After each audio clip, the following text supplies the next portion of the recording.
Agora, formalmente, boa noite a todos, né? A nossa terceira mesa redonda de mitologia do ano. Eu vou, então, falar rapidamente sobre essas mesas redondas, né?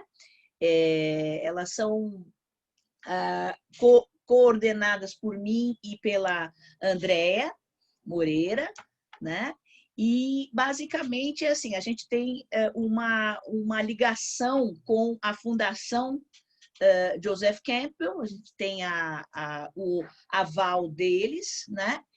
E a Fundação instituiu, há vários anos atrás, essas mesas redondas que eles chamaram de Mythological Round Tables, né? A meta básica, né, é a divulgação do trabalho do Joseph Campbell e da própria mitologia, né, e daquelas práticas ligadas à mitologia, como a psicologia, enfim, né, antropologia, mas sempre tendo como eixo a mitologia e o Joseph Campbell e outros mitólogos também, né? A ideia deles sempre foi muito liberal, né? Cada núcleo, e aí existem núcleos pelo mundo todo, né? E cada núcleo tem a liberdade de criar suas mesas redondas conforme for do interesse de cada núcleo, né? Desde que, claro, a gente siga esse mínimo de requisitos, né? Das mesas redondas, tal qual elas foram criadas, né?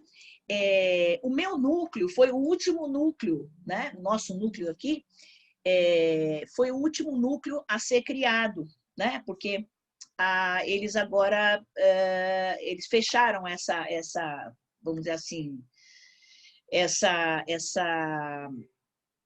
possibilidade, né? Por hora, pelo menos. E eu consegui, então, estou conseguindo, a gente está conseguindo levar o projeto do ano, né? De 4 encontros, nós estamos no terceiro, apesar da pandemia, né? E a ideia deste primeiro ano era falar de alguns temas que são temas assim originais, né, que originam a própria mitologia, né? Vou dizer, eles são centrais dentro da mitologia, especialmente a mitologia que é descrita sob um ponto de vista psicológico, tá? Porque o Campbell é um indivíduo extremamente junguiano, né? Então, a sua mitologia ela carrega, né, todo esse arsenal junguiano para ela. Então, a gente já viu alguns temas, eu deixo no nosso canal do YouTube, existem os vídeos dos outros 2 encontros, e hoje, então, a gente vai estar falando sobre a jornada do herói, né? Que é um tópico originalmente junguiano, né? Mas que muito cedo o Campbell já, né, em um livro que eu não vou falar aqui qual, né? Deixo isso para Andréa, né? E se não me engano, até foi uma tese dele de doutorado ou algo assim, não está muito claro, mas me parece que sim. Então, ele resolveu retomar esse assunto que no Jung era um assunto estreitamente ligado à individuação. E o Campbell, então, trouxe mais para perto da mitologia. E quem vai hoje falar sobre isso é a Andréa, né? Lembrando a vocês que a mitologia ela está em tudo, né? E ou seja, ela está no cinema, no teatro, em livros, na literatura, e ela, vamos dizer assim, ela é extremamente universal, né? Então, isso até já estou fazendo essa introdução, porque a própria Andrea vai revelar, né, o porquê que nós estamos falando disso. E, então, eu acho que... Oi? Oi, entrei, é o Márcio. Márcio. Então, eu peço agora, Márcio, seja muito bem-vindo, né? Muito obrigado, desculpem. Vocês todos... Não, sem nenhum problema. Então, agora eu vou gerenciar a tela, né? E as telas, e a Andrea vai falar, eu vou passar aí a bola para ela. Depois a gente vai fazer aquele bate-bola, né? No sentido assim, de vocês verem o que mais chamou vocês, né? Em relação ao que for mostrado, tá? Isso é algo que eu já estou falando agora, porque na nossa última mesa redonda eu esqueci de falar isto antes, né? E aí, quando a gente vai bater o nosso papo, né? Aí fica assim, uma coisa do eu gostei disso ou daquilo, mas às vezes não se foca tanto, né? Já previamente ao que vai nos chamar a atenção e por que motivo, né? Porque essa é a nossa proposta aqui, que a gente seja tocado, né, por alguma coisa e a gente fale, muito mais do que simplesmente dizer, eu entendi realmente, ou não entendi, mas assim, seja como for, a gente pode ser tocado pelas coisas, né? Então, a ideia é essa, vou aqui fazer o compartilhamento de tela, tá certo? Então, vamos lá. Agora, e eu já aqui, como ele está em PDF, eu vou dar um Ctrl L, espera um pouquinho, deixa eu ver se ele não está querendo fazer o Ctrl L, mas eu vou... Não, mas ele vai fazer o Ctrl L, porque eu assim estou dizendo, espera aí. Gente, eu gostaria de agradecer a presença de todos vocês, né? Numa sexta-feira, aqui em São Paulo hoje está um dia quente, gostoso, né? Mas é muito bom ver a presença de tanta gente interessado nesse tema, que é um tema realmente incrível, um tema que apaixona a gente. Eu fiz uma apresentação bastante simples, na verdade, porque, como eu tinha comentado com a Vânia, tem pessoas participando que não têm, ainda não tiveram acesso a Campbell, ainda não tiveram acesso à jornada do herói. Então, a minha proposta hoje é uma proposta simples, né? Mas que vai trazer um pouco da história de Campbell, né? E de como ele estruturou essa jornada do herói, tá? Pode ir para a próxima, Vânia. Sim, senhora. Obrigada. Bom, então o Campbell, ele foi um mitologista, escritor, conferencista, professor universitário, pesquisador de mitologia e religião comparada, né? Ele se graduou na Universidade de Colômbia em literatura inglesa e fez mestrado também na Universidade de Colômbia em literatura medieval. Depois ele ganha bolsa e vai estudar nas universidades de Paris e Munique. Né?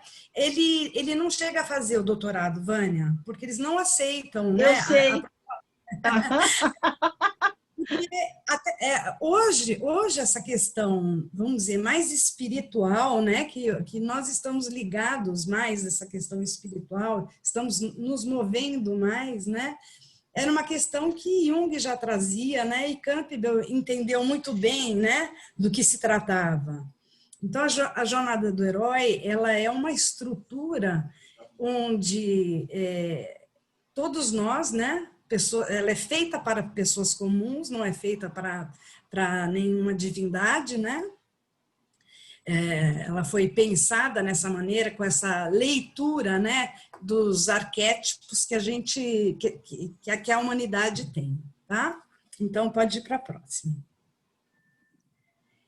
Essas foram algumas fontes, né, que Jung bebe para poder estruturar toda a sua vida, né, nesse campo da mitologia comparada. Então, James Joyce, que foi um escritor que escreveu Ulisses, Jung, Freud e Picasso e Paul Klee também, né, que ele estava nesse momento, né, nesse momento de novas ideias, inclusive em relação à própria arte. Pode ir, Vânia. E o que são os arquétipos, né?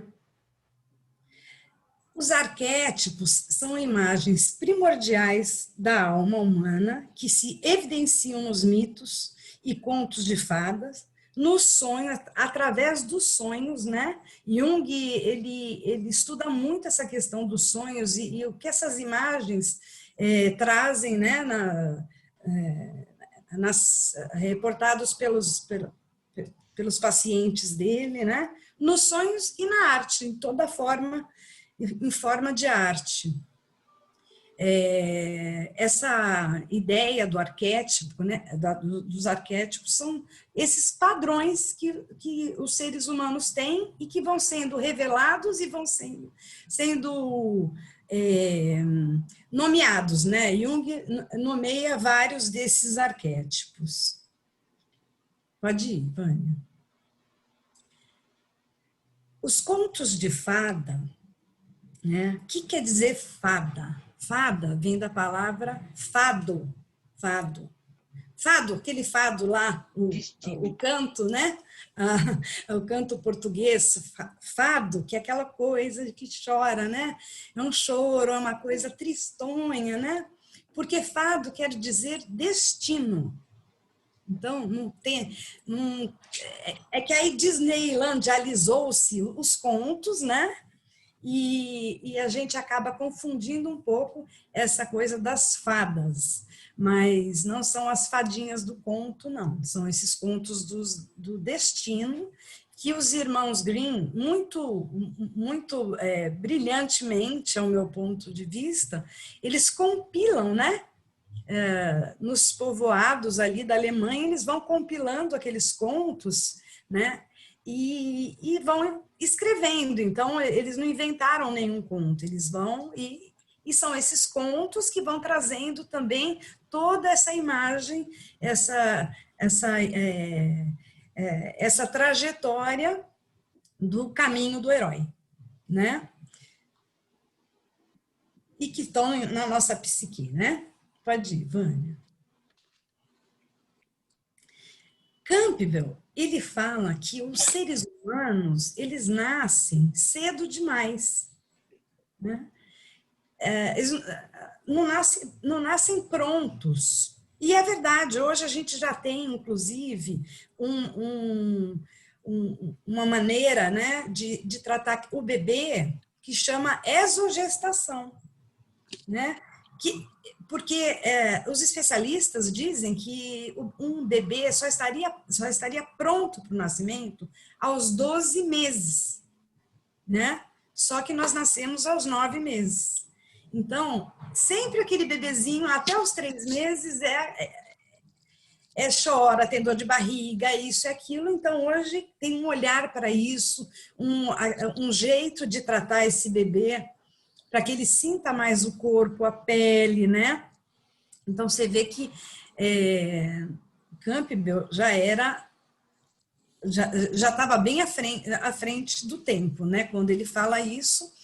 E ele fala que nós precisamos de ritos de passagem, né? Porque os povos, as culturas da Austrália, da Sibéria, os índios americanos, os índios mexicanos, toda essa cultura que ele estuda, ele percebe que sempre há momentos que existem esses ritos de passagem, onde o menino passa por um processo ali, né, entre toda a comunidade, dizendo, olha, agora você não é mais criança, agora você é adulto, né? Esses processos vão acontecendo conforme a vida. As meninas, as mulheres menstruam, né? Então, a gente já tem um rito de passagem mais natural, as mulheres têm mais esse rito de passagem. Mas, de qualquer forma, ele pontua muito que nós perdemos, né? Nós perdemos essa conexão com esses ritos de passagem. Pode ir, Vânia. Mitos e sonhos são dinâmicas da psique, como eu já tinha falado, né?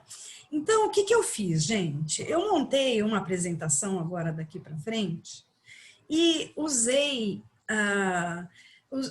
trechos do Rei Leão, do desenho animado Rei Leão, tá? Porque o Rei Leão foi um desenho muito icônico, né? Muito bacana, muito assertivo.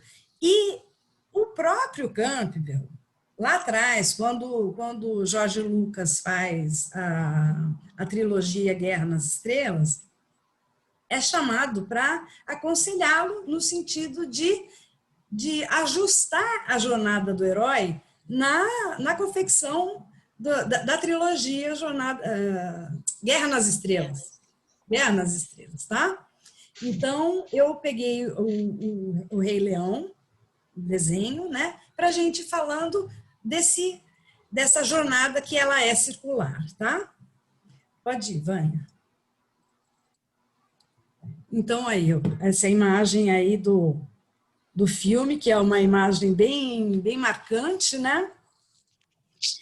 E mostra aqui Pode ir, Vânia. O mundo comum, né? O mundo comum, pode ir para a próxima. Aqui, olha, nosso pequeno heróizinho, ele está nos braços do pai e da mãe, na comunidade dele, né? Na proteção, né? Na proteção da caverna, e está na sua vida comum, como é a vida do começo de qualquer jornada, né? Tanto pequenas jornadas, como grandes jornadas, como toda a fase da nossa vida, como uma pós-graduação que eu vou fazer, então eu estou em casa, estou tranquila, vou, não vou, faço ou não faço, né? Estou naquela zona de, opa, vou fazer, mas sempre a gente sai do momento onde nós estamos no mundo comum. Pode ir, Vânia. Aí, pode ser algo inesperado ou algo que a gente também seja impulsionado por nós mesmos, faz o chamado à aventura, né? Pode ir, Vânia. No caso do Simba aí, né? O que foi esse algo inesperado que tirou ele do mundo comum, da sua vida cotidiana, da sua zona de conforto, e o convidou para sua jornada pessoal aí, né? O momento que o pai morre, né? O tio ali tem um embate com o pai, o tio quer tomar o poder, né? E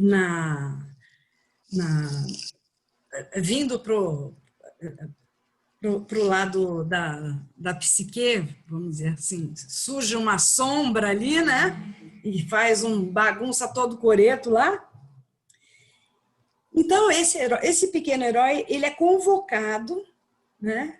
E o centro da gravidade dele sai do seio da comunidade, da sociedade, de onde ele estava, para uma região desconhecida, tá?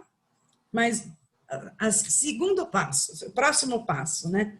Vamos colocar assim. Pode ir, Vânia. Pode acontecer de aparecer a recusa do chamado, né? Então, essa recusa, ela pode aparecer e essa aventura nem acontecer, né? Ai, não, que preguiça, né? Acho que eu não quero. Acho que eu não quero essa aventura toda aí e tal, né? E pode ir, Vânia. E essa recusa, né? Ela pode converter a aventura numa contraparte negativa, né? No caso aqui, o que o nosso heróizinho fez? Hakuna Matata, né? Olha que delícia, vou viver a vida aqui, os meus problemas a gente pode esquecer, vamos viver tranquilo a vida aqui, olha, aqui tem os meus amigos, né? Não preciso sair na selva, não preciso matar ninguém, não preciso lembrar que algo ficou para trás, né? Ó, tá tudo bem e vamos para frente aí, que agora a minha vida é só paz e amor, né? Pode seguir, Vânia. Mas acontece um fato, né? A amiguinha dele de infância encontra com ele, fala, olha, é uma zona geral ali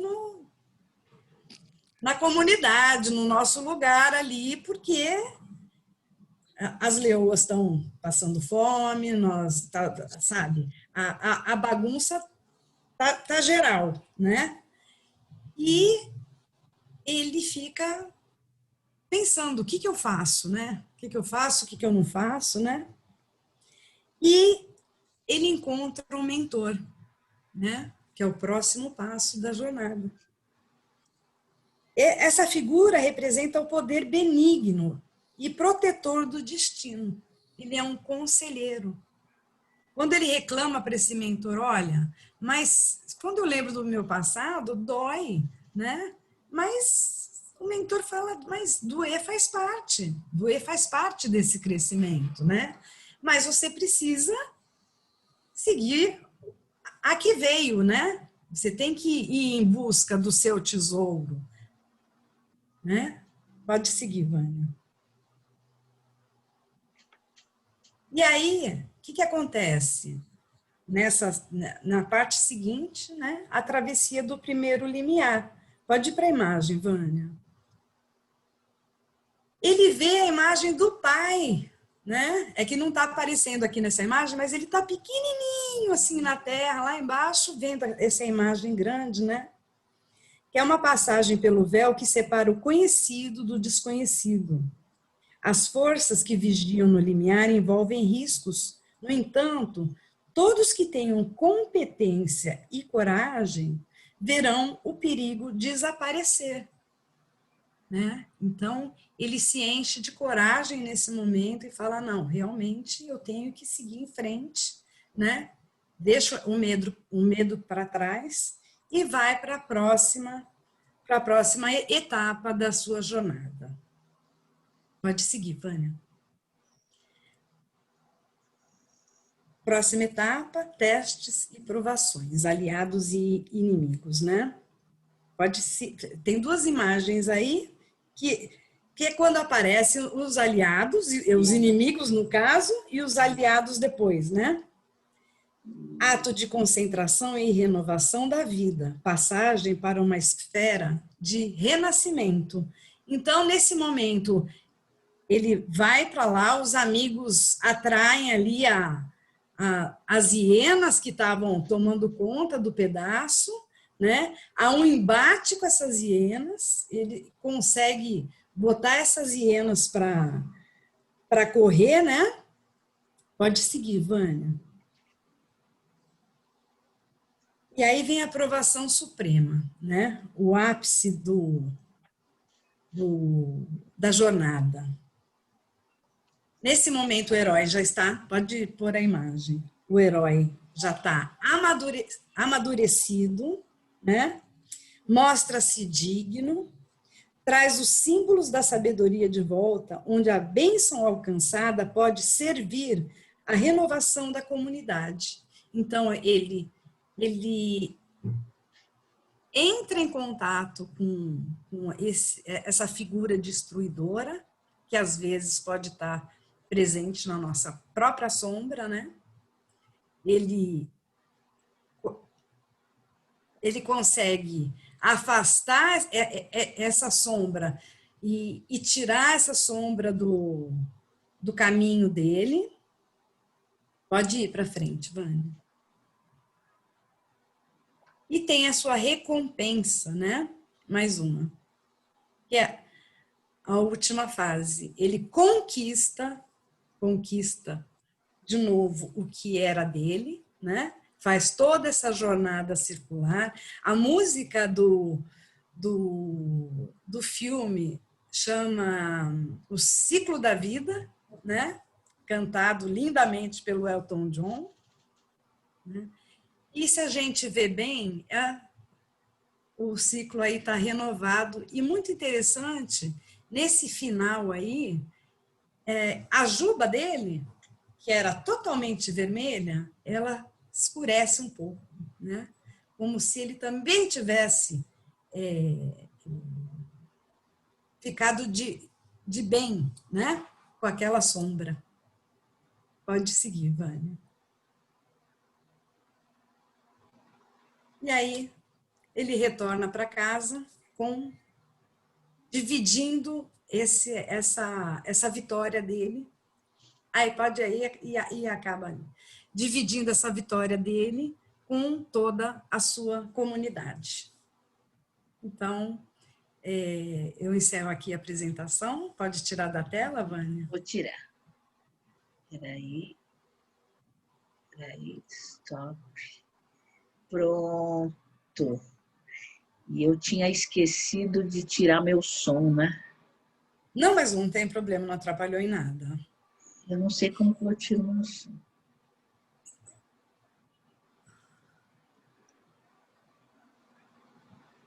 Pronto. Olha, eu tô lendo agora, tá? As perguntas aqui, né? Tem perguntas? Andréa, você poderia explicar melhor sobre sombra? Eu não sei se eu consigo... Ah, tá, peraí. Tá. Eu acho que é a única pergunta que tem aqui, né? Então, a sombra, né? É tudo aquilo que está submerso no nosso inconsciente, né? É muito daquilo que está submerso no nosso inconsciente e que muitas vezes a gente não acessa, e também acessar a sombra é um processo que precisa de um acompanhamento, né, Vânia? Sem dúvida. Né? Sem dúvida. E são essas sombras que estão no nosso inconsciente, a gente é o que a gente tem de pior, né? De pior, mas a gente sempre assim, consegue... a gente sente, né, como se fosse ruim. Na verdade, não é pior, mas a gente tem essa sensação que a gente reprimiu aquilo, né? Exato.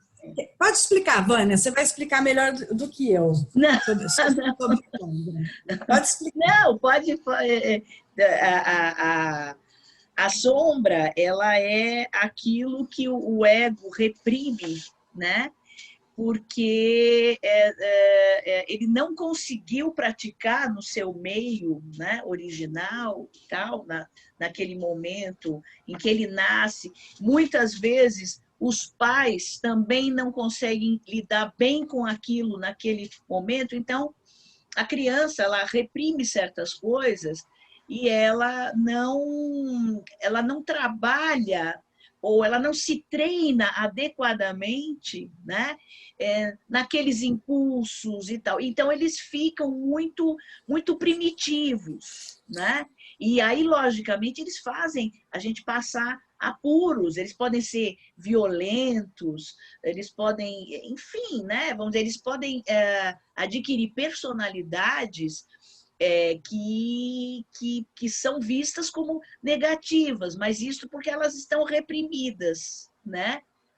Na medida em que a gente lida com a sombra ela precisa ser integrada e não expulsa, por exemplo.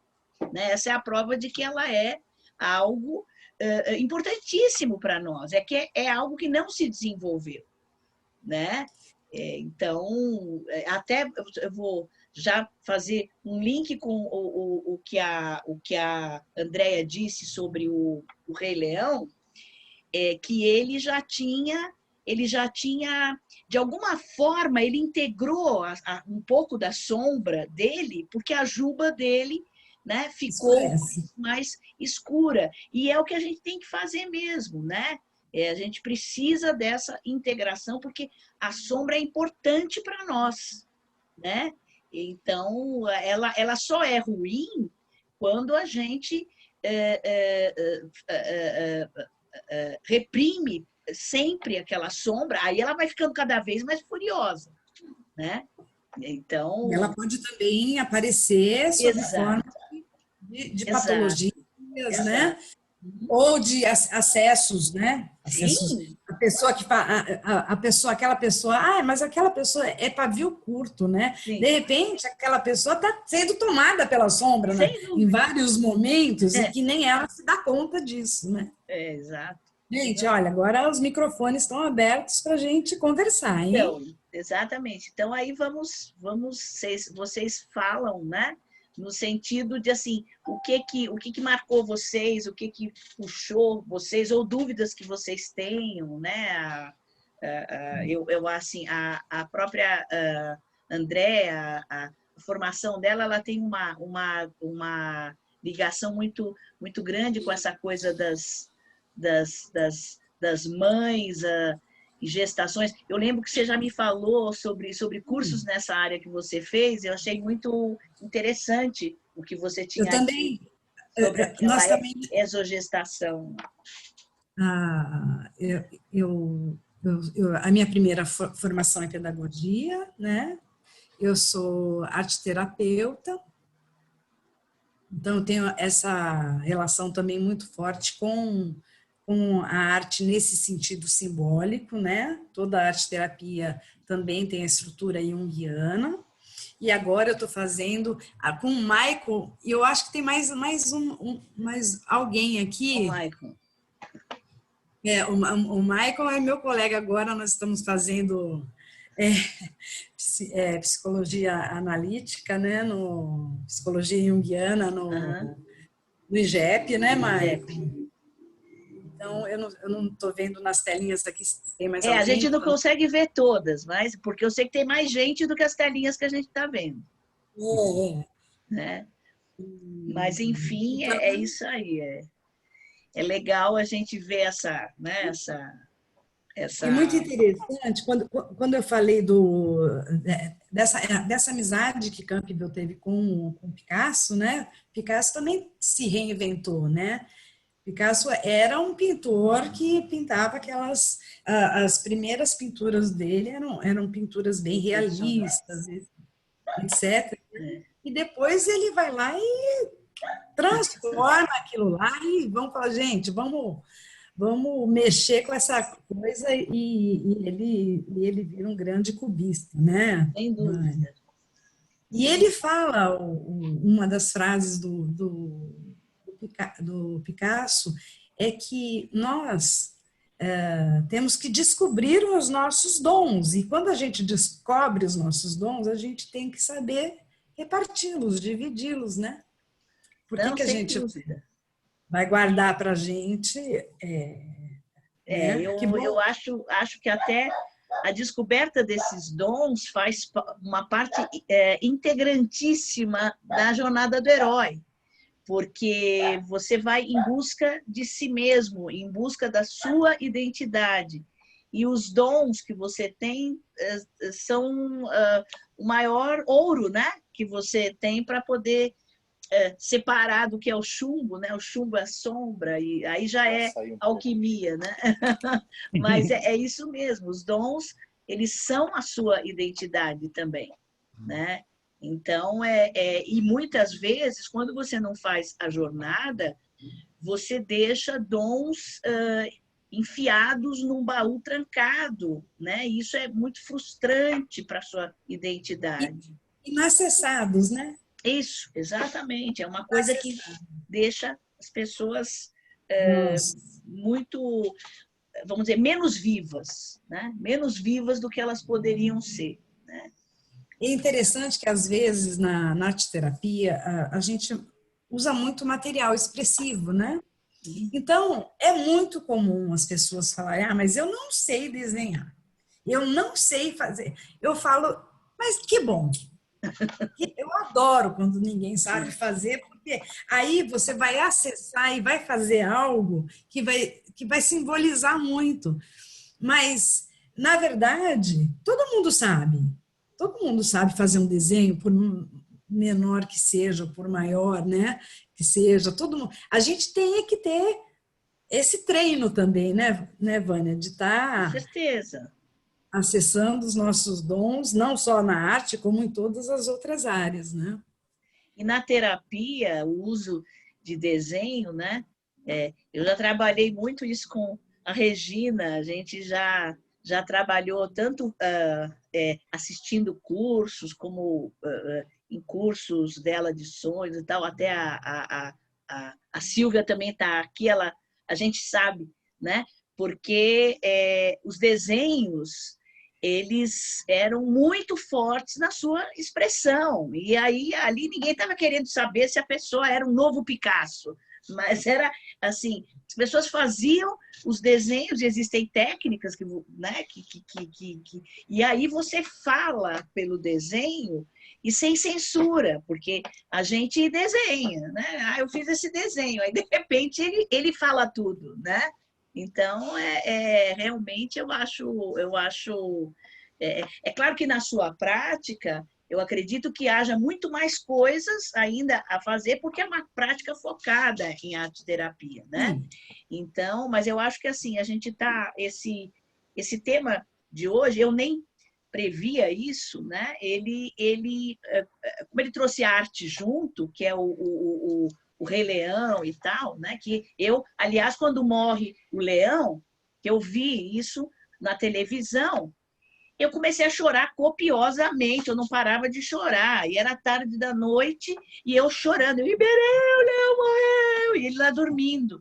E eu chorando, porque eu choro com essas coisas, né? E aí que tá, a gente chora por quê? Porque há uma identificação, né? O leãozinho, o pequeno e o pai. E eu lembro que o leão cai lá de cima, né? Ele cai, aquilo, até hoje fico arrepiada. Então, assim, a arte também tem essa característica mítica e o mito tem a característica artística, né? Isso mexe com a gente, assim como os sonhos, né?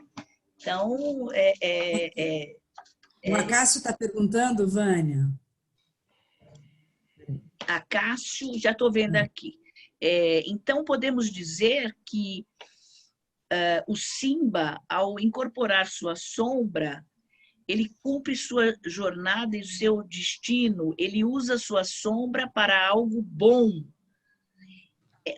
Eu até acho assim, na verdade, não é que ele incorpore a sombra inteira, porque a sombra é uma área psíquica, mas a parte da sombra dele, com a qual ele tinha que lidar naquele momento, né, ele se confrontou. E, na verdade, não é que ele vai incorporar, ele vai integrar. É como se ele conversasse, porque a gente tem que fazer isso, né? Aquelas partes que a gente odeia, assim, ou nossas ou da nossa vida, que você não quer nem ouvir falar. Aliás, eu vejo muitas pessoas assim, não quero falar nisso, né? Pois é aí que você tem que conversar, porque a sombra está aí. A hora em que você conversa, a sombra percebe o afeto do ego, né? E é o que ela quer, porque ela foi posta de lado, né? Então, essa integração da sombra, mas não é só a integração da sombra que faz parte da jornada, né? Aqui, logicamente, a sombra é primordial. Um momentinho aqui, é gente vendendo aqui. Espera aí, pronto. Então, a sombra é uma parte primordial, mas a gente tem que passar por todas aquelas figuras junguianas, né? Integrar ânima, ânimos, integrar o self, fazer toda, né? Aí o tempo todo você vai se integrando com o seu self, ou seja, são essas figuras que representam zonas, né? Ou partes psíquicas nossas, né? A sombra geralmente é uma das primeiras porque é o que há de mais óbvio dentro dos seus medos, normalmente, né? Você tem pavor das coisas que estão na sua sombra, né? Então, então não é só a sombra, mas quando você integra essas partes inconscientes ao longo da jornada, né? Você passa por uma série de coisas, você vê que não há nada ruim, que o bom e o ruim, eles são apenas fases da vida, né? O ruim é o que eu não sei lidar ainda, é o que não se desenvolveu, né? E que muitas vezes faz com que eu fuja, né? Eu até vou dizer uma coisa, eu, pelo menos no meu trabalho, eu vejo nas pessoas aquela fuga, como é que chama aquela fase que ele a recusa, né? A recusa do chamado. Ela é arquicomum. Direto. Tá certo? Mesmo quem atende ao chamado recusa-se umas 5 vezes, 6, mas quando o chamado é muito poderoso, aí não tem jeito, aí você vai. Né? Então, realmente, e isso por quê? Porque quando você se nega, você vai ter, na verdade, que fugir. Aí são as fugas que a gente fala. Então, você vai fugir para N lugares, né? Não, então, assim, a pessoa ela faz uma linda viagem, né? E ela acha que ela não vai carregar os seus problemas para Paris, por exemplo. Vou fazer uma viagem para Paris, vou deixar toda essa confusão aqui da minha vida. Não dá, né? Mas é isso mesmo. Então, eu não sei se o Acácio que ele tá aqui na minha tela. Eu não sei se eu respondi, mas eu acho que pelo menos esse lance de que as partes nossas, mesmo as mais sombrias, não são ruins. Elas são todas boas porque são naturais e a gente precisa trabalhar, né? E todas essas integrações de opostos, né? Sim. Também são importantes para um processo que o Jung fala também, que é o processo da individuação, né? Então, o processo, ele depende dessa integração completa, né? Ele vai ser essa integração, porque a gente começa self, né? O bebezinho que nasce ali, ele mal enxerga, né? Aquela coisa assim, ele sente uma fome, ele faz um cocô, mas ele mal, assim, os primeiros dias ele é self puro, né? E o self é que vai gerando devagarinho aquele pontinho de consciência que é o ego. Então, tudo é self. Então, quando a gente vai integrando as partes, né, o self o tempo inteiro, né, porque veja, enquanto a pessoa, vejam, né, enquanto a pessoa ela está na fase do tal estranhamento ego-self, que o ego não quer saber de nada, que é assim a pessoa que diz assim, eu não preciso de nenhuma ajuda terapêutica, eu lido sozinho com as minhas coisas. Ou seja, ele não quer o self, ele está em estranhamento com o self. E aí o self ele vai cada vez ficando mais irritado, entre aspas. Então, primeiro é uma coisinha, o sujeito tropeça em um negócio da vida dele, aí cai um bujão da vida dele, cai no pé dele, para ver, e a coisa vai indo, né? Porque o self o tempo inteiro, a função do self é a integração da personalidade toda por causa da autorrealização, né? Então, é algo que o self... E quando você entra naquela reaproximação com o self, né? É algo que muda tudo no psiquismo da pessoa. Ela muda internamente, porque ela sente que tem alguém com ela. E é dela esse alguém. É alguém que é ela, mas é um ela que sabe mais do que ela. E aí o ego baixa o facho. Né? O ego baixa esse facho. Porque o ego adora, enquanto ele é mais infantil, narcísico, ele adora, né? Ser o tal e tudo mais. Eu venço tudo, eu consigo tudo, né? E na verdade não é bem assim, né? E muitas vezes essas são defesas do próprio ego, né? O ego com seus medos ele não quer mostrar, né? Ele só quer mostrar o lado forte e tal, todas as suas fragilidades não podem ser reveladas, né? Então, eu acho que isso é trabalho para uma vida. De verdade, a jornada do herói, ela vai até o nosso penúltimo dia de vida. Porque no último a gente, né? Aliás, Campbell fala sobre isso, né, Vânia? O que ele fala? Campbell, ele fala o seguinte, que um dia, para todos nós vamos nos deparar com uma placa escrito exit. Saída. Sei. Sei. Desse planeta ninguém sai vivo, né? É verdade. Ele fala no Poder do Mito, né? Você tem razão. Ele também fala sobre a morte, que a gente tem que estar muito... Se a gente tem essa consciência da morte, a gente vive bem. Né? Este é o problema, que para você ter essa consciência, você precisa bater um papinho com o self. Porque enquanto você vai buscar, tanto é que aí as buscas são buscas de amparo em figuras sélficas que estão fora de você. Então você vai ficando desesperado, né? Porque você busca, você é muito religioso, você faz isso e aquilo, blá, blá, blá, e continua com uma ansiedade muito grande. Às vezes, as pessoas têm até crenças externas fortes, mas você percebe que houve um certo alinhamento com uma paz de espírito interna, ou seja, o self está funcionando.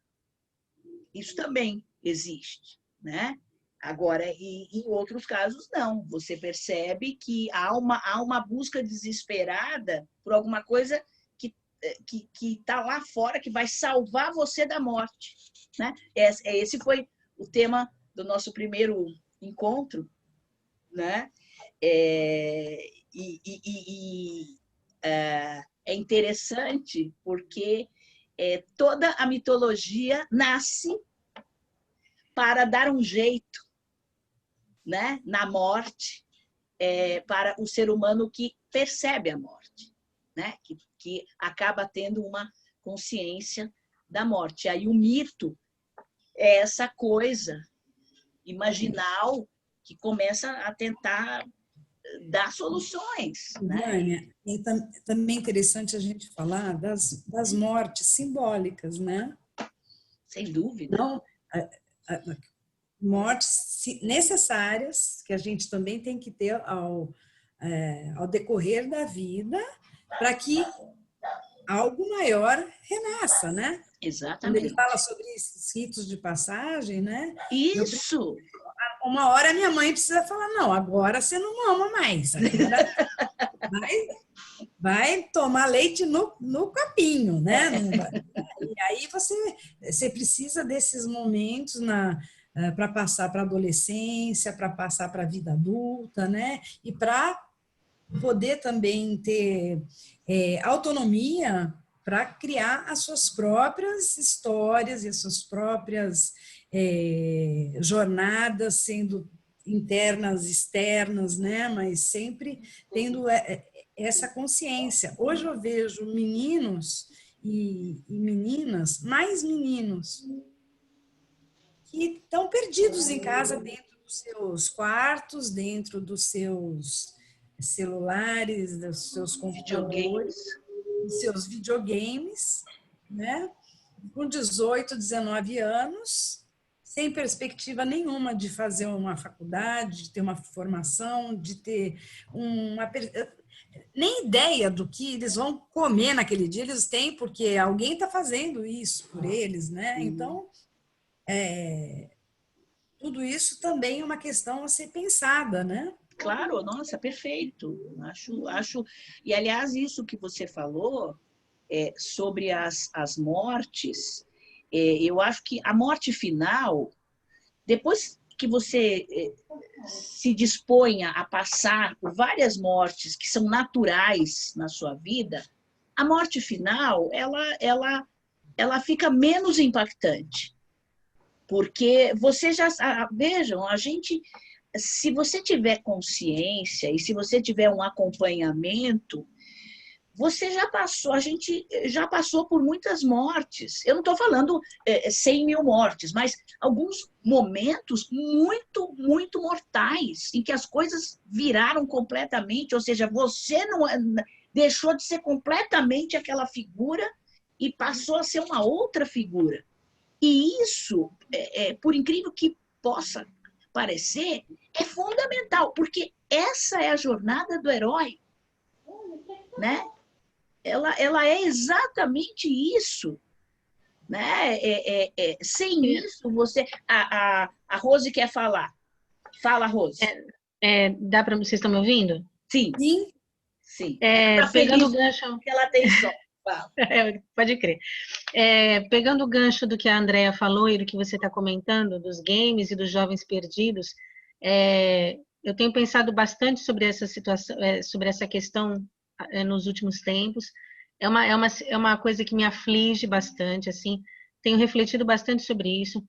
Eu fico as várias mortes simbólicas que a gente passa, na verdade, são ritos de iniciação, funcionam como ritos de iniciação, né? Perda de emprego, perda de marido, perda de pai, perdas, né? Que fazem com que a gente perca pedaços e se reestruture de uma nova forma e dê um reset, né, na vida. Perfeito. Eu vejo que os jovens, assim, tirando a questão de educação, que é questionável, tirando várias coisas que contribuem para eles estarem perdidos, mas eu acho que, no geral, eles é como se eles tivessem... Os jovens dessa geração millennial, né, que o pessoal fala, da millennium para cá, é como se eles tivessem sido alijados da própria vida, da possibilidade de fazerem essa jornada do herói. Porque não há mais ritos de iniciação fortes, assim, pelo menos aqueles que a gente conhecia, né? Os institucionalizados já se perderam, foram ridicularizados, ou, enfim, esvaziaram de sentido, né?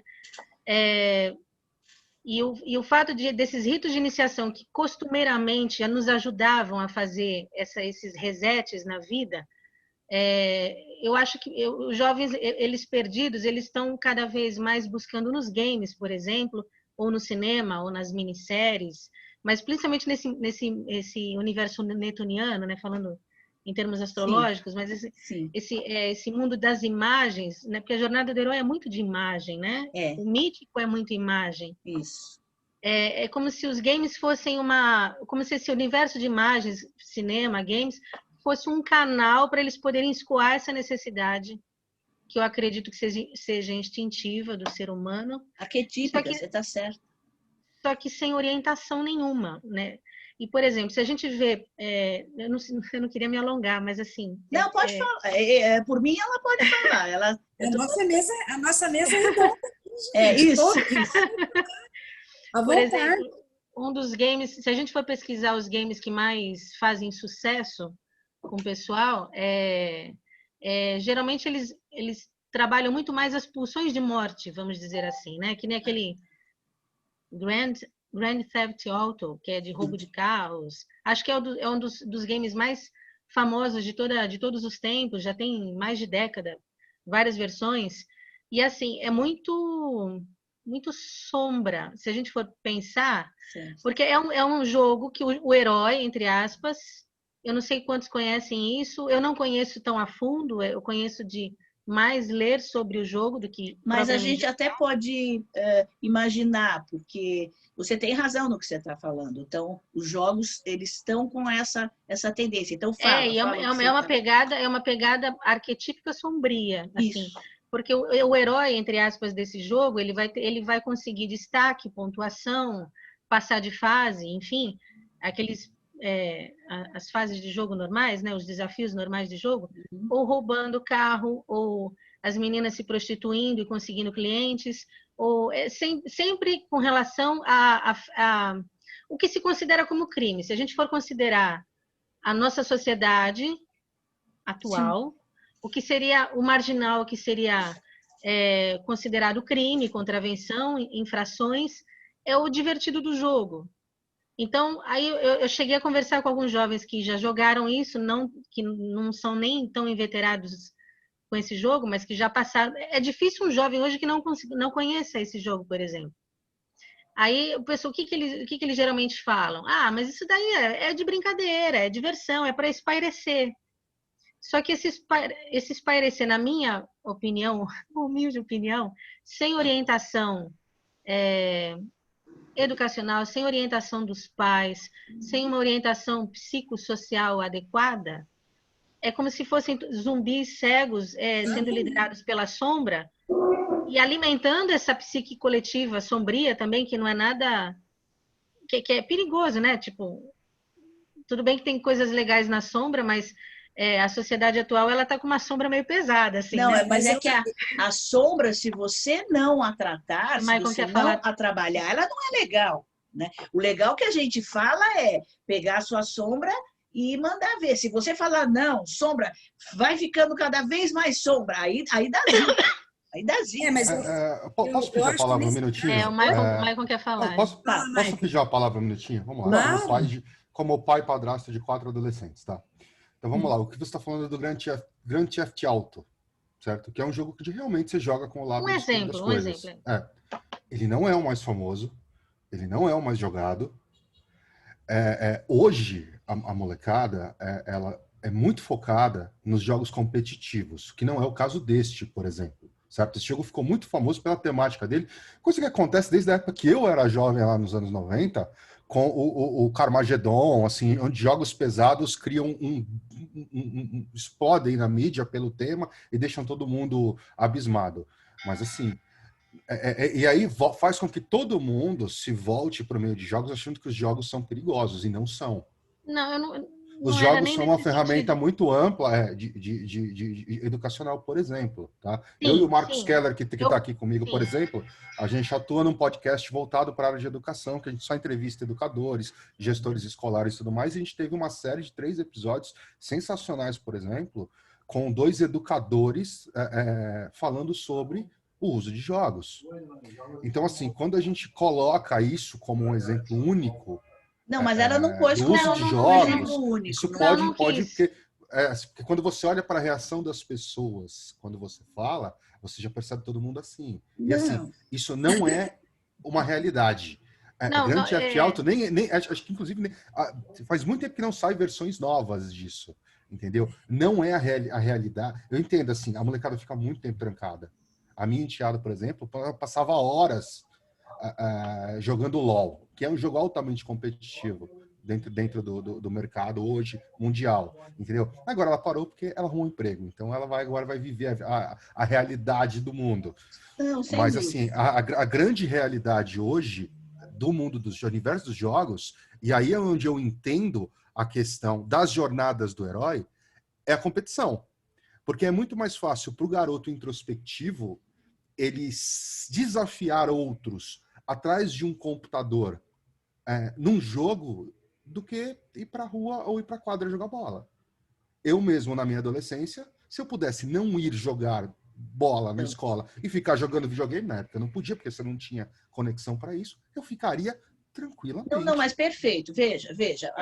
A forma como você... deixa eu só dar uma mediada aqui. Na verdade, assim, há pessoas que gostam muito de jogos, outros que não, e acho que esse não é o ponto aqui, assim como a gente sabe que há jogos melhores e piores do que outros. Até a própria Rose, ela é da área da educação, inclusive, até onde eu saiba. Então, mas assim, de qualquer forma, aqui, a grande questão não é essa ênfase, né? Não seria essa ênfase, vamos jogar ou não vamos, né? Jogar. É uma questão que tem a ver com mito, arquétipo e natureza, né? E, na verdade, assim, é sempre legal a gente ter, independentemente dos nossos gostos. Exemplo, eu adoro computador. Eu tenho que dizer isso, eu adoro computador, né? E o computador em si, é claro que quando eu estou no computador, eu não estou lá fora, eu não estou lá no meu sítio. Até quando eu vou lá para o meu sítio, às vezes eu fico no computador, porque eu gosto do computador. Mas eu não posso esquecer, né, de uma coisa chamada natureza, né? E eu sempre digo, a minha Bíblia é a biologia. Sempre, isso quem me conhece sabe disso.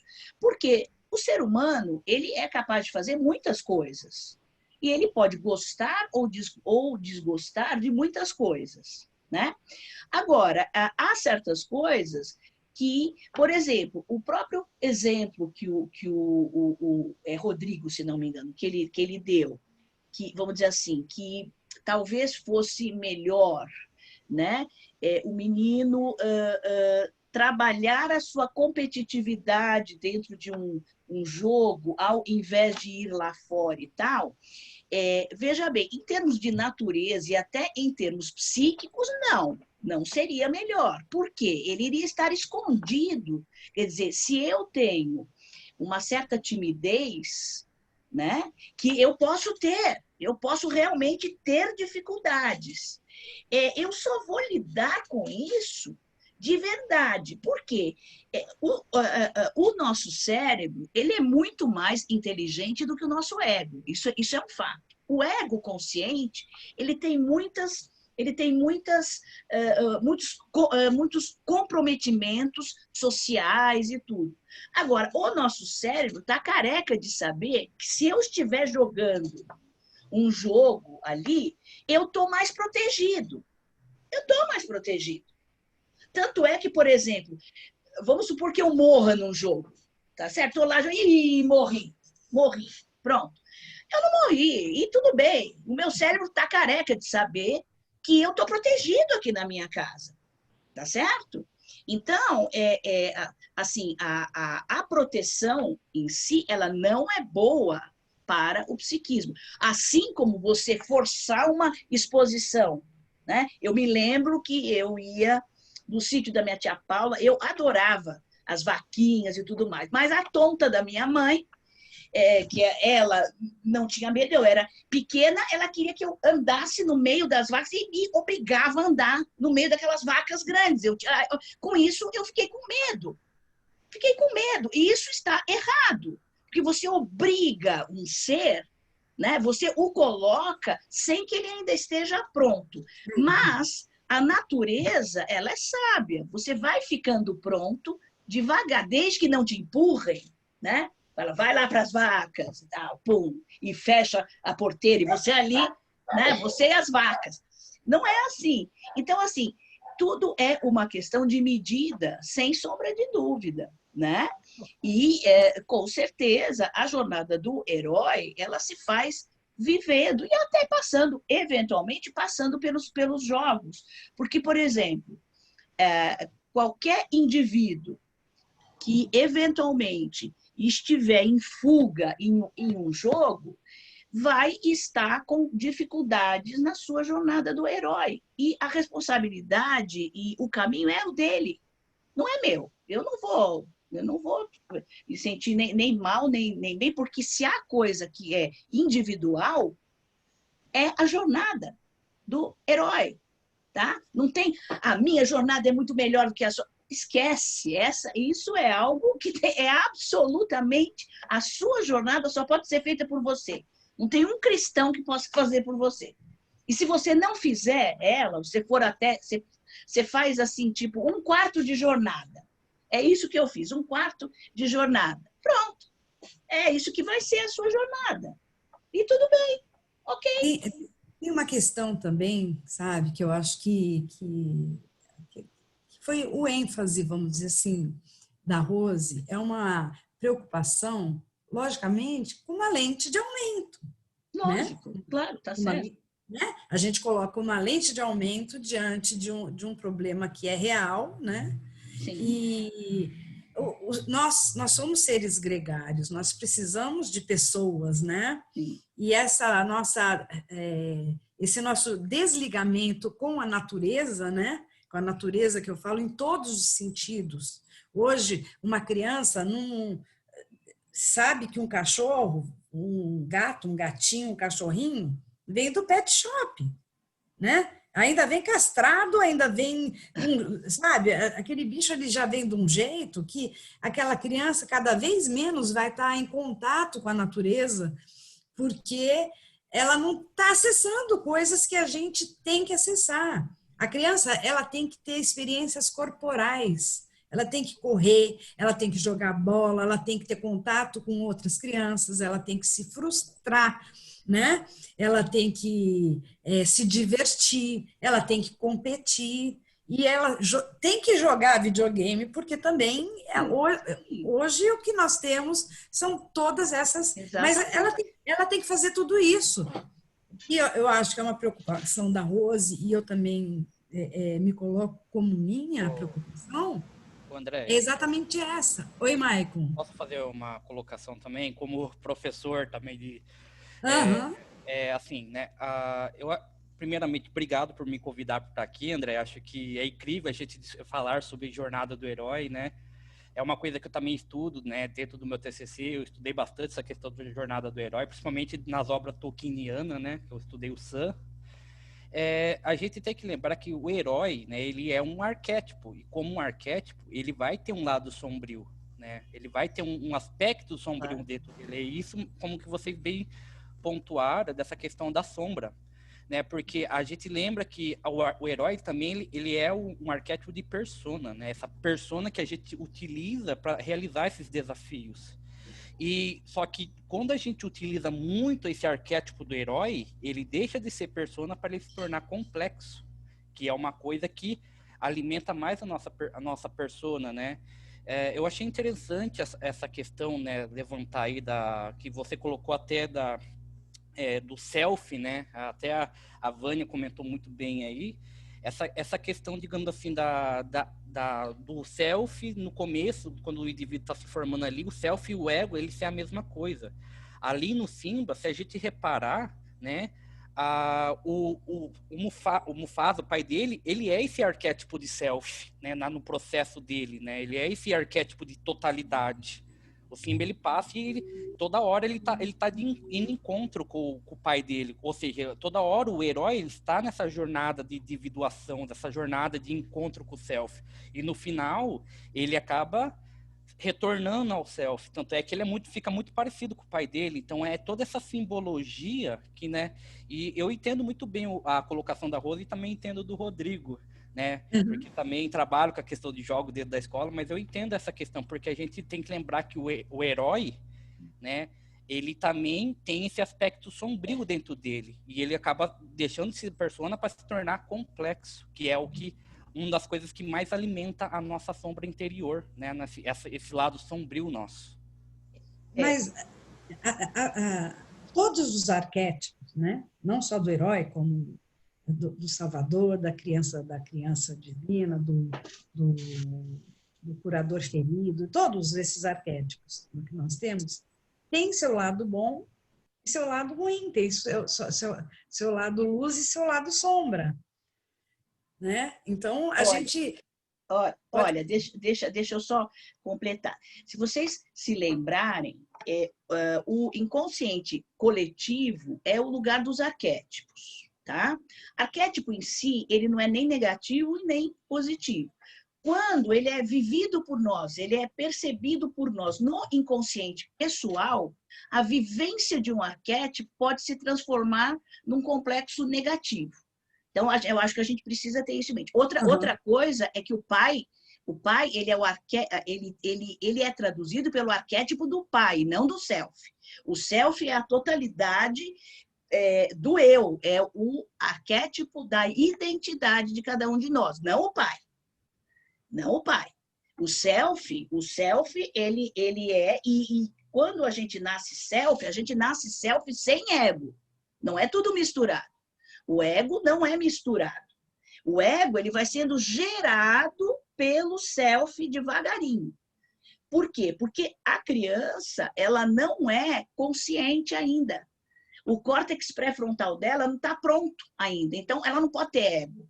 Tá certo? Então, o self que é, na verdade, aquele eu total. Tá? O pai, ele é percebido por nós, né, em termos de sentido psíquico, através do arquétipo do pai, que é outra coisa, né? Mas não como self. Veja, essa busca do self externo é muito comum no ser humano. No ser humano que não conseguiu entrar em integração com o seu próprio self. Então, quando, por exemplo, esses seres que seguem certos líderes religiosos e tal, eles estão indo atrás do que seria um arremedo de self. Tá certo? Mas não é o self. O self é só o seu. O pai jamais vai ser seu self. Né? O self é algo da identidade.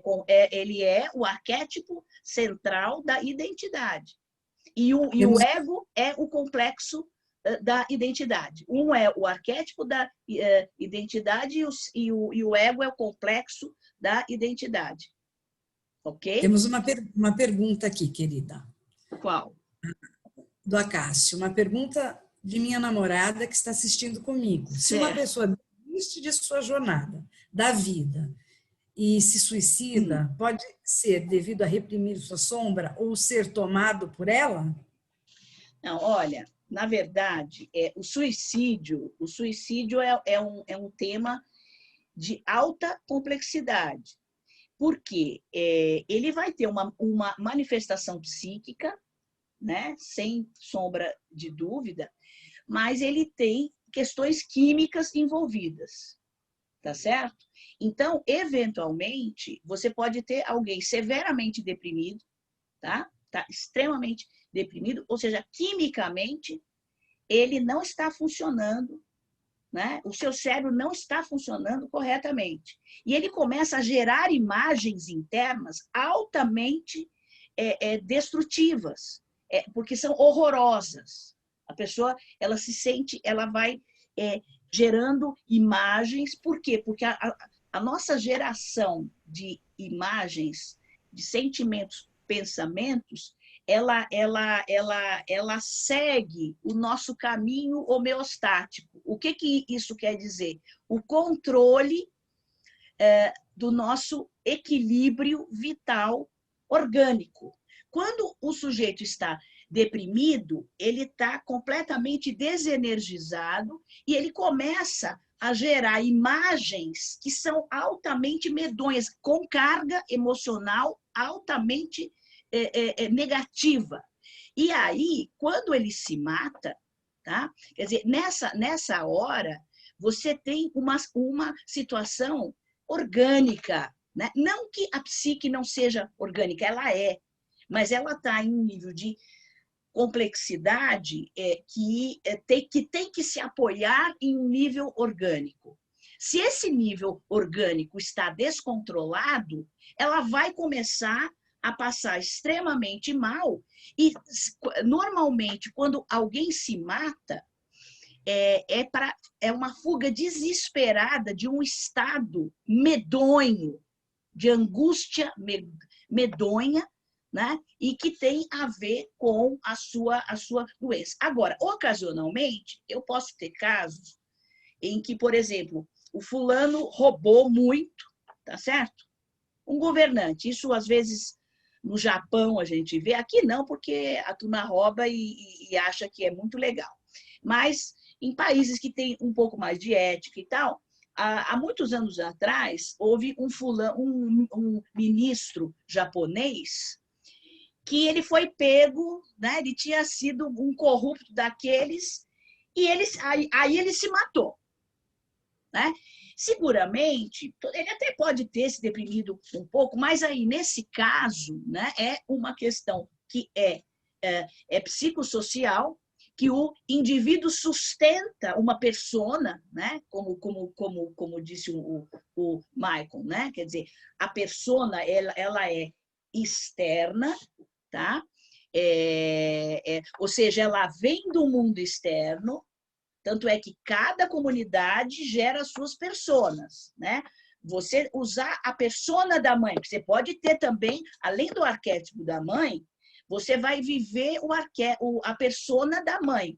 A mãe no Ocidente é diferente da mãe muçulmana, que tem várias outras mulheres que também são mães dos filhos do mesmo homem e tal.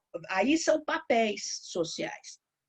Mas neste caso do sujeito, eventualmente, que ele se mata, porque ele, primeiro que ele ficou muito ligado à persona de poder dele, ok? Ou seja, ele era o ministro, não sei das quantas, e no país dele, né, não é tão simples você ser ladrão e tudo bem. E falar, oi, que bacana, o cara é esperto, ele rouba, né? Alguns países não são assim. E o fulano, ele foi pego, era muito dinheiro e tal, ele ia ser preso e tal, e ele simplesmente, aí já porque ele estava identificado com a persona, o ego dele já era extremamente fraco, tá certo?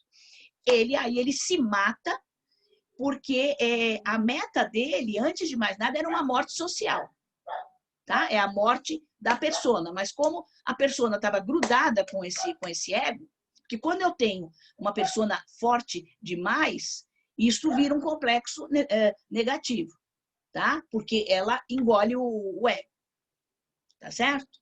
Então, nesse caso, aí a pessoa até pode se matar, mas veja, não é tão simples, né? A gente dizer que, por exemplo, ela foi tomada pela sombra.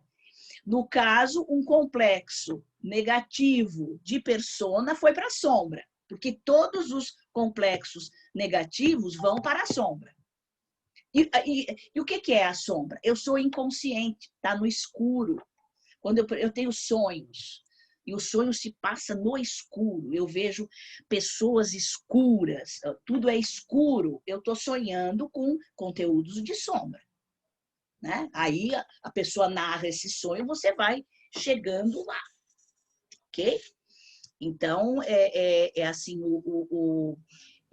essa coisa de uma vida que não vale nada e eu me suicido, assim, a parte da doença, é uma coisa que de verdade não existe, tá?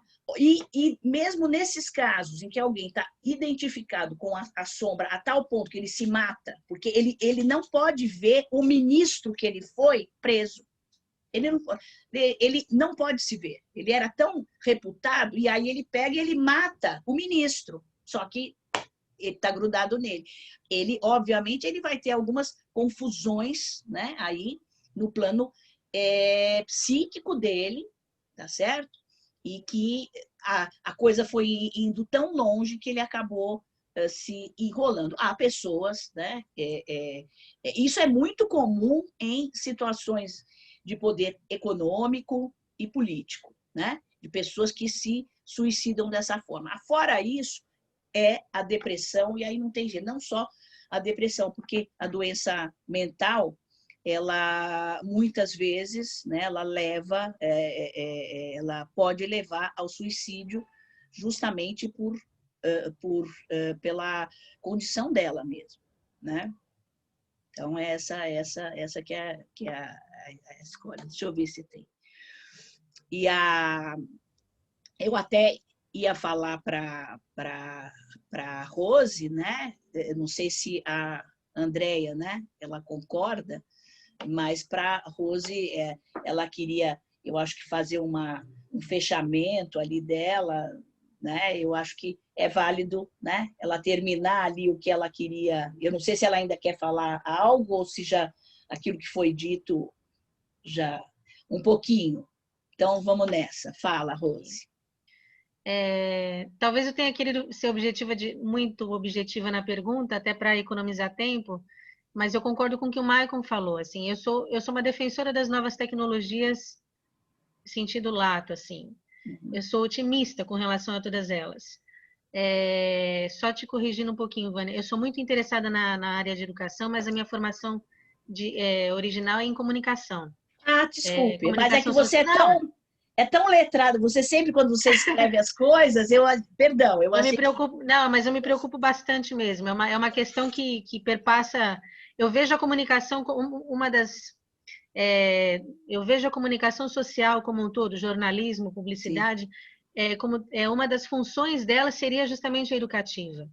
Educar para um bom consumo, educar para orientar coisas novas para as pessoas, novos costumes, novas regras, enfim. Então, assim, só com relação ao Maicon, eu concordo com o que você falou, eu acho que há ótimas perspectivas com relação aos jogos para a educação dos jovens. Eu não sei quantas pessoas estão realmente preocupadas com isso, porque se a gente for ver no geral, bom, então não sou tão catedrática nisso para poder falar não tenho um parecer oficial, vamos dizer, mas assim, no geral, não vejo preocupação de se orientar os jovens num sentido mais... é difícil usar termos, ainda mais nessas ondas politicamente corretas. Por exemplo, uma jornada do herói sadia. Uma jornada do herói sadia, do ponto de vista psicológico, sadio do ponto de vista de tentar de buscar ensinar o jovem a treinar seus potenciais, descobrir seus potenciais, treinar suas habilidades, não só as coisas fáceis, tipo drogas, sexo e rock and roll. Porque os apelos, se a gente for ver, são... É uma questão de parentalidade, né? Você assumir o seu papel de pai, seu papel de mãe, né? É complicado, né? É complicado. Eu vejo essa geração minha, eu estou com 49 anos hoje, assim, então eu vejo essa geração com muitos problemas para educar. Porque esses jovens que a gente está se referindo são os filhos dessa geração, os netos dessa geração já também. Então, eu vejo, assim, acho que ousaria dizer que são problemas que a minha geração não resolveu, colocou para debaixo do tapete, ou passou batido por força de outras circunstâncias mais prementes lá, sei lá, da vida, mas que a coisa está tomando um rumo, está virando uma bola de neve considerável. Então, por isso que eu fiz o gancho. Vocês comentaram dos games, né?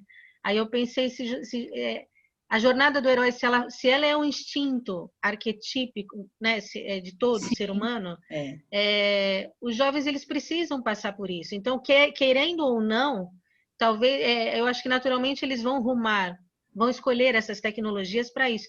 E a internet, os games, são caminhos ótimos para isso. Eu acho que aí entraria a função dos responsáveis, dos pais, dos educadores, né, de quem se preocupa com isso, de melhorar esses tijolos, né, pavimentar melhor esses canais. Tá perfeito. Porque eu acho que eles estão meio às soltas, assim, ao Deus dará. Você sabe que eu tenho um pouco de dúvida, né? Isso eu falo para todos, né? Um pouco de dúvida em relação a essa porque o que Campbell fala, né? Nós não temos que procurar um sentido para a vida, nós temos que ter a experiência de vida. Campbell fala isso, né? Então, nós temos que experimentar a vida. Então, a minha dúvida aqui, na nossa mesa redonda, falando sobre esse aspecto, né? Em que momento esses jovens, que obviamente que eu estou falando é que não saem da tela do computador, não, ou do jogo, ou enfim, não o jovem que está no computador, também vai jogar bola, também vai estuda, também come na mesa com o pai, com a mãe, aí já é outra coisa, né? Mas eu estou falando desse excesso, né? Desse excesso, esse jovem está tendo alguma experiência de vida? Ele está experimentando? Ou ele está no momento, como você colocou bem, né, no momento zumbi, né? Ele não está nem dentro do corpo dele, também ainda não está fora, né? Ele está no automático ali, né? Então, eu acho uma preocupação bastante válida. Olha, com base nisso que vocês duas, eu achei ótima essa intervenção, porque eu me lembrei de um termo grego que eu acho um santo termo grego, né? Chama híbris. Uhum. O grego, ele não tinha a noção de pecado como nós temos, né? O único grande problema do grego era a híbris. Híbris é o descomedimento, né? Ou seja, realmente, toda vez que você tem descomedimento, você tem sérios problemas, inclusive organicamente, né? No momento, por exemplo, em que o seu pâncreas para completamente de produzir insulina, esse é um descomedimento porque é zero, né? Não é algo comedido. Pronto, o fulano está com uma diabetes. Ou seja, é visível que a gente precisa ter realmente esse comedimento, né? O próprio conceito de homeostase, que é um conceito da biologia, né? Homeo quer dizer o mesmo, stasis quer dizer estado. Então, há uma autorregulação das nossas condições de vida, que é o chamado equilíbrio vital. E ele é dinâmico, porque, então, assim, a gente sempre dá esse exemplo. A gente sobrevive internamente com uma temperatura que vai de uns 35 graus até 40, sendo que esses polos já estão apitando que algo não está bom. Agora, não dá para viver a 50 graus aqui dentro. O fulano já está mortinho, já está ali. Não tem o quê? Ou seja, realmente a própria vida é uma construção homeostática, tá certo? Então, toda vez que a híbris chega em qualquer área, ela vai gerar entropia e morte. Não há dúvida nenhuma, né? Então, eu acho assim, é fato mesmo, acho que essa coisa das experiências, né? Realmente, nós temos vários órgãos dos sentidos, né? Eu sou esposa de oftalmologista. Eu não sei se aqui todos sabem disso, mas vou contar uma coisa. Se uma criancinha que nasce, ela acabou de nascer, se você vendar os olhos dela e deixar que ela passe de um período crítico para receber luz, ela vai ficar cega. A retina dela não vai se desenvolver. Certo? Ou seja, o ser vivo, ele interage, ele precisa de experiências.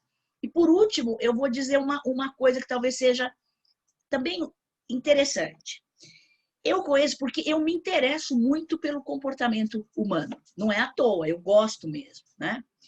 E eu já percebi, eu fico de olho em famílias diferentes, famílias de pessoas que, vamos dizer, essas pessoas dessa faixa, 49, um pouquinho mais, 60 anos, que tiveram os seus filhos. E, assim, há famílias que foram completamente, que não tinham nenhum parâmetro. E os filhos realmente ficaram absolutamente sem parâmetro. E outras que tiveram toda uma troca importante, jogaram videogame, fizeram isso, jogaram com os pais, inclusive, mediando isso. Pai e mãe, biologicamente, serve para isso. Isso está na natureza. Quando você tem uma onça com as suas oncinhas, vão lá ver os documentários. Existe essa mediação. Então, por quê? Porque a criança em si, ela sozinha, como diria o Freud, ela é gerenciada pelo princípio do prazer. Ou seja, ela quer tudo que ela quer muito. Tá certo? Ah, coitadinho, não, não. Justamente os pais, quer dizer, dar limite é dar racionalidade, tá certo?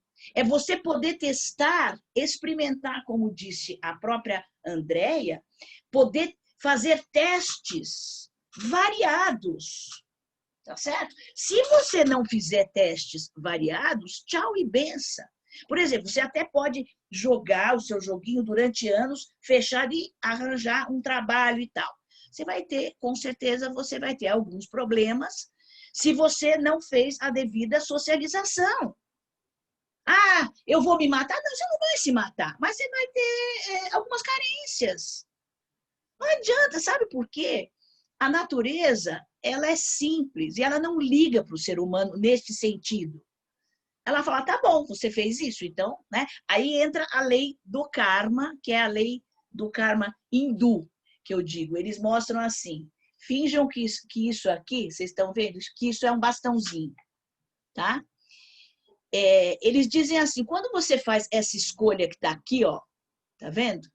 Aqui, automaticamente você escolhe o resultado que está aqui, querendo você ou não. O resultado concreto e natural virá.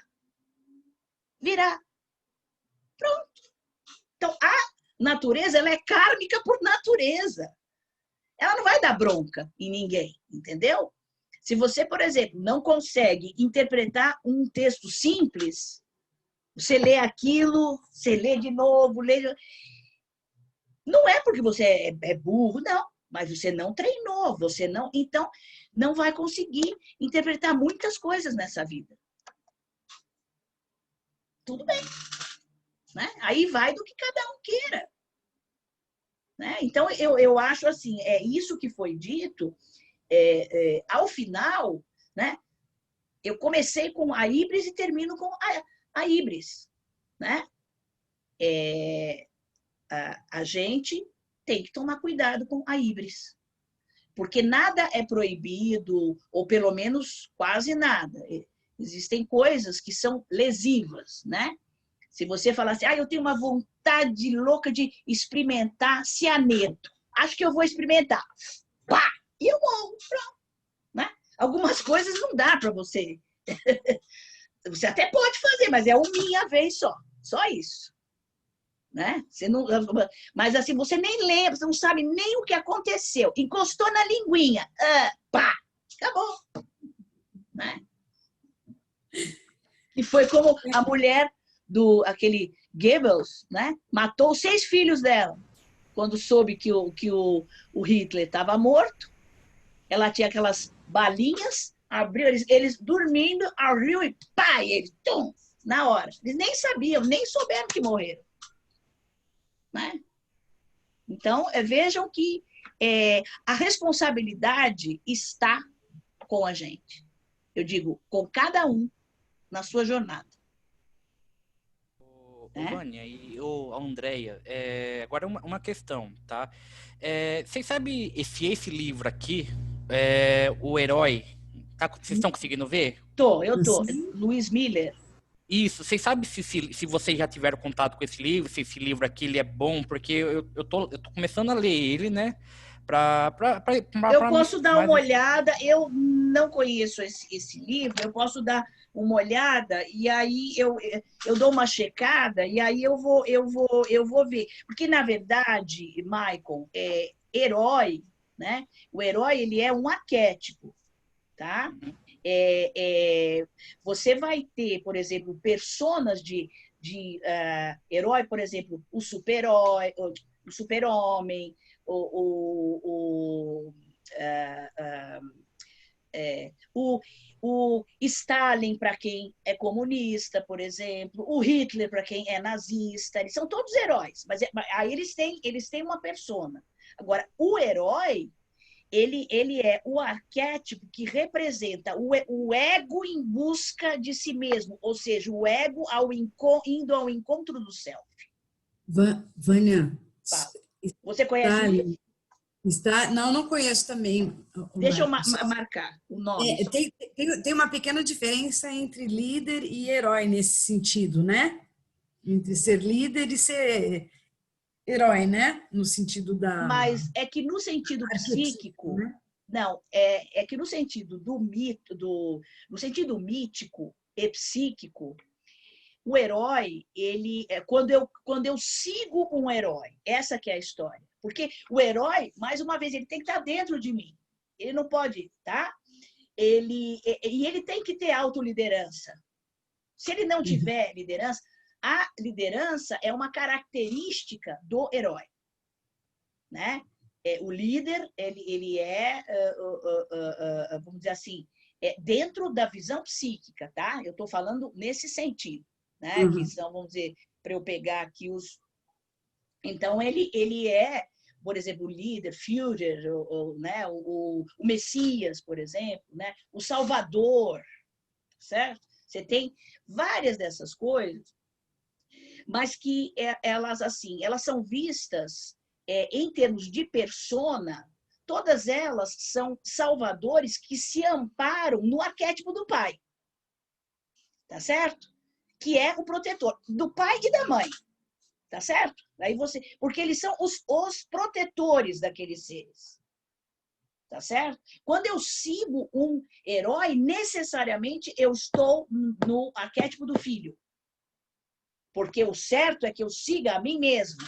Se eu fizer a jornada do herói, eu tenho que seguir o meu caminho sozinha. Por isso que dá medo. Nossa, Vânia, isso daí daria uma live, um curso, só esse caminho que se abriu aí, dos líderes políticos sociais, os grandes religiosos, políticos, isso daí já dava eu não sei se uma mesa redonda à la Campbell, mas olha, dava pano para quem manga. Sabe a gente até usa, né? A gente Vou deixar na caixinha de sugestões. Aí, pode deixar, isso é bom. Dani, já são quase 9h15. Deixa eu só pedir para o Maicon, eu quero pegar o nome do livro. Luiz Miller, não, Lutz Miller, peraí, Lutz Miller, tá? E chama O Herói. Pode deixar que só com isso eu já consigo. E aí como é que eu mandei para você e-mail ou não? Mandou para você sim. Entrar? Então eu vou por aqui, Maicon, que aí eu já olho e eu escrevo para você, tá bom? Beleza. Pode deixar. Desculpe, agora... Pensando nisso, talvez por isso que figuras como o Rei Arthur ou Dom Sebastião em Portugal, eles são vistos como esse herói, né? Esse líder heróico, né? Que até criou depois, né? São. É interessante, mas essa é a visão, e é muito importante a gente distinguir isso. Quando o ser humano vive, ele quer viver o arquétipo do herói fora dele, ao ele fazer isso, ele bloqueia, tá? Ele vai tentar fazer isso, mas ele vai voltar para o arquétipo do filho e ele vai ver esse líder, esse Messias, seja lá como arquétipo do pai. Só para deixar isso bem claro, quando a gente até lê mais sobre isso, eu não sou religiosa, mas leio muito sobre o assunto, acho importante e tal. Quando você vai ver a relação, por exemplo, o Messias, o Deus, no cristianismo, e aí você pega a madre egrégia, que é a igreja, né? A igreja assume esse papel de arquétipo da mãe externo, né? Que vai abrigar os seus filhos, que não são de sangue, mas são de princípios e tudo mais. E o Messias, né? O Messias é um salvador, ele vai salvar os seres que pecaram, e para isso você vai ter que aceitar que você pecou. Porque se você chegar e falar, olha, sinto muito, os meus pecados ele não tirou porque eu não falei para ele tirar os meus pecados. Então, os meus pecados ele não vai tirar, eu sou dona dele, se eu pequei, são meus. E veja que aí já mela a história. da salvação. Então, você precisa ter um certo esquema, e aí, veja bem, quem diz para o Cristo, olha, os meus pecados você não vai tirar, é alguém que quer vestir em si mesmo o seu próprio herói. Ele vai dizer, deixa que eu resolvo o que eu vou fazer com a minha vida. Não é você que vai tirar o meu pecado. Me dá aqui o meu pecado. Tá certo? Por quê? Porque quando isso não é feito, há, vamos dizer assim, uma certa ilusão de que se está fazendo a jornada do herói, né, através de outro herói, que nada mais é do que um pai e do que uma mãe idealizados. Entende? Então, essa. E aí você pode dar o nome que você quiser. Há muitos nomes. Há muitos nomes. É o líder, né? O sábio. Uma transferência também, né, Vânia? Total! Veja, isso só é possível por um fenômeno. É por isso que eu uso as duas coisas. Eu sou Freud e Jung e não abro. Porque justamente a transferência revela claramente, né, essa possibilidade psíquica. Né? Se eu não transferisse nada, e veja, eu tenho que transferir. Por quê? A transferência vem lá do animismo, que é a minha capacidade humana de projetar a minha humanidade fora de mim. Para quê? Para eu poder entender o mundo externo. Senão, o mundo externo seria um verdadeiro, um enorme ponto de interrogação. Ele até é, mas por causa dessas transferências, o ser humano ele tenta se aproximar do externo. Ele projeta, como diria o Jung, por exemplo. O Jung fala em projeções, né? Então, a coisa ela se dá exatamente dentro desse quadro. Só que a hora em que eu projeto e transfiro, eu já estou na minha fase pré-genital. Ou seja, eu estou no arquétipo do filho. E eu estou com medo. É natural. E aí eu tento eleger alguém que, querendo ou não, fez um caminho. Tá certo? Os messias todos e tal, eles começam questionando coisas. Só eles têm um problema.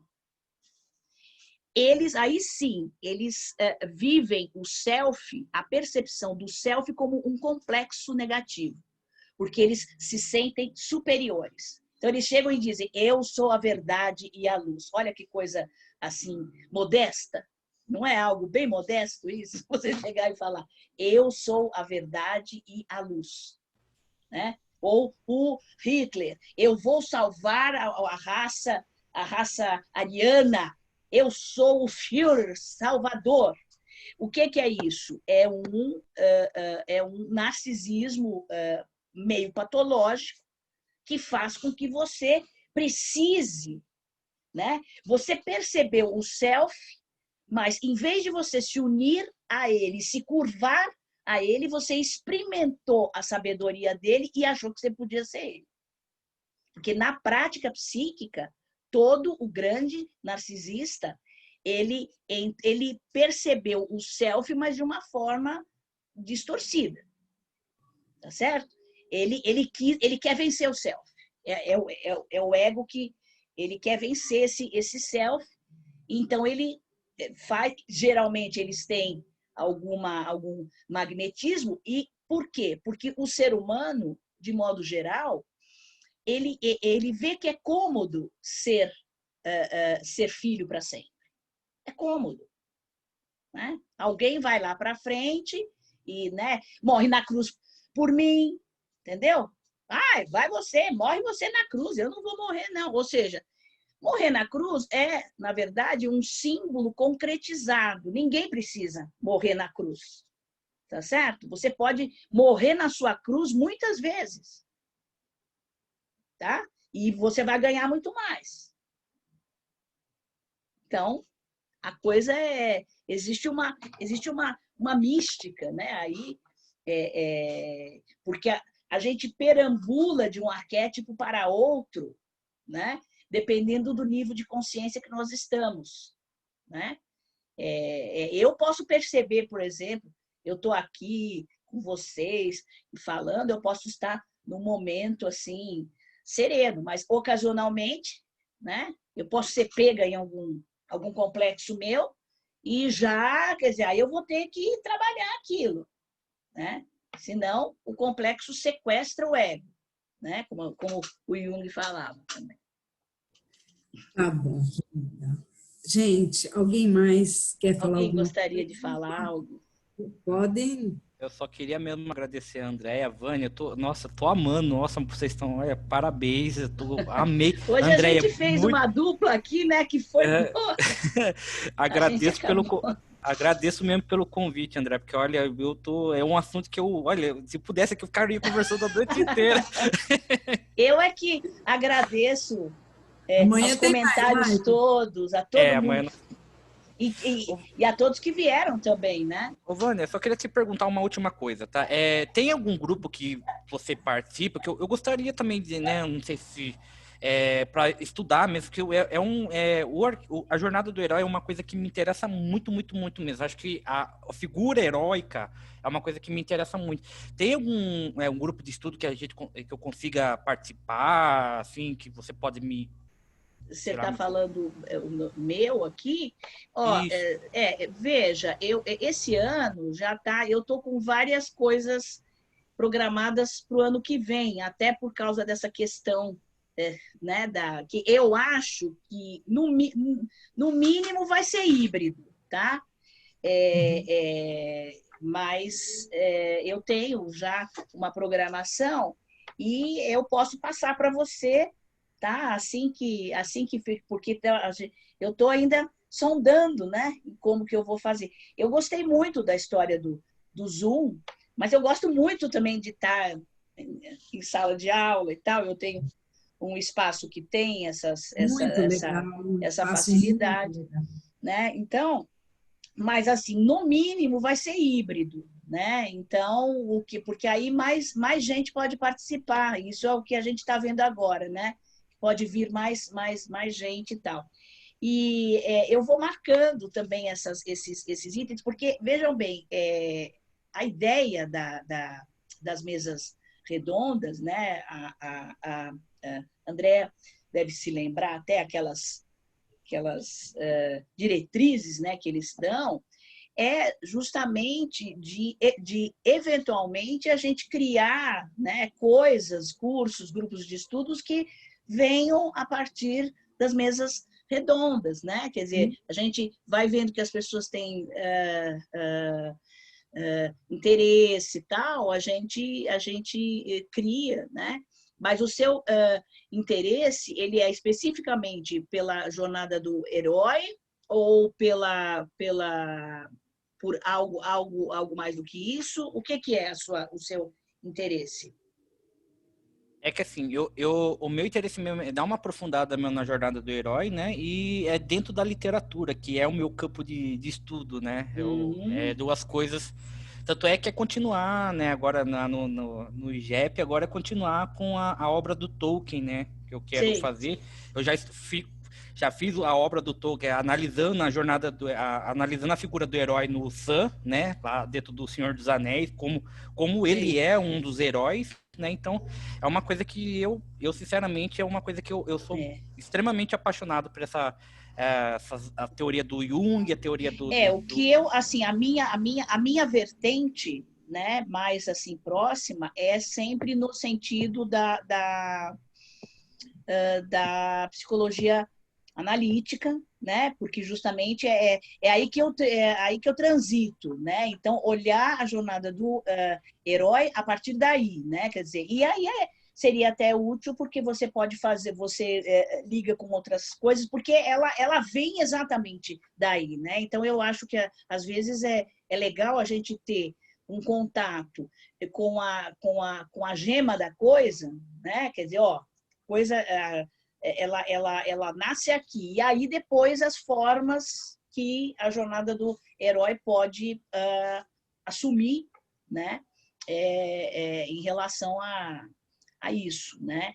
E existe até, por exemplo, um esquema narrativo que é da semiótica, né? Que são os 3 níveis, né? que também dão uma sustentação importantíssima, né? Pode até ser que pelo esquema do Campbell, não acho que seja improvável que ele tenha entrado em contato com a visão, com a análise semiótica, né? desses textos narrativos, né? Porque ele tem ali alguns índices que são importantíssimos e são super úteis para que a gente até entenda o lado psíquico, né? Então, é bem bacana. Mas se houver algo, diga.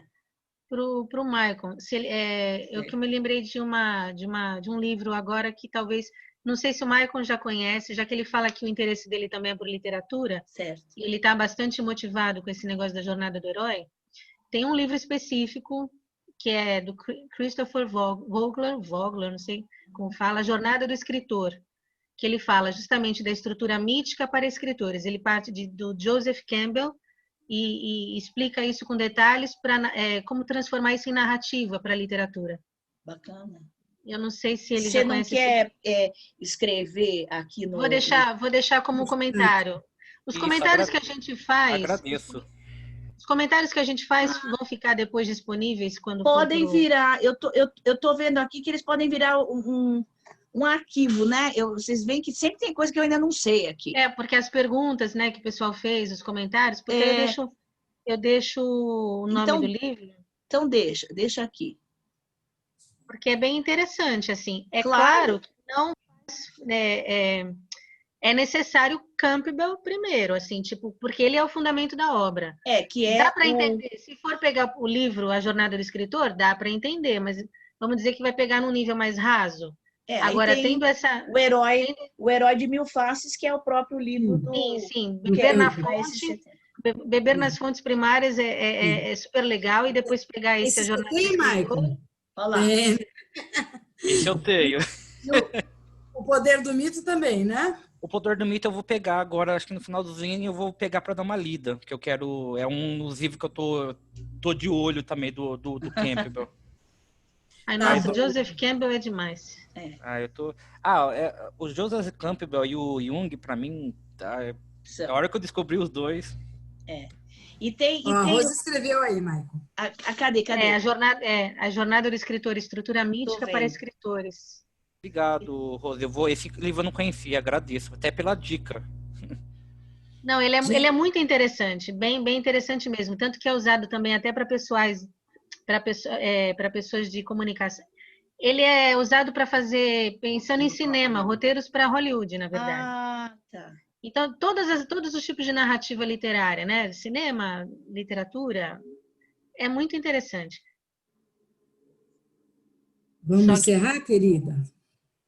Alguém quer... Marisa, quer falar algo?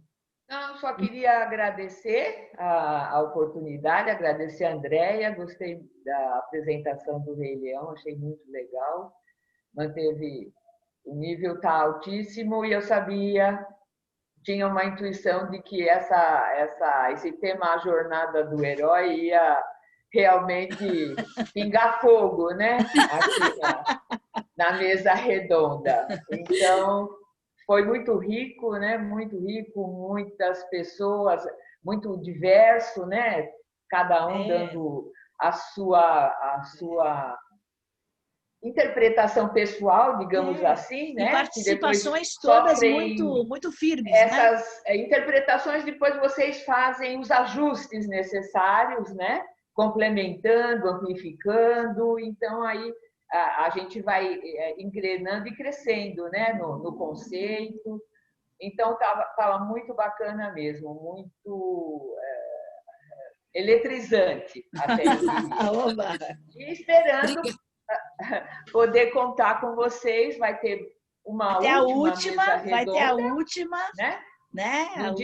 No dia 16, é isso? Isso, exatamente, é uma quarta-feira, vai ser a nossa última do ano, apenas isso, do ano, mas eu acho que valeu muito, eu acho valeu, sim. Eu gostei muito.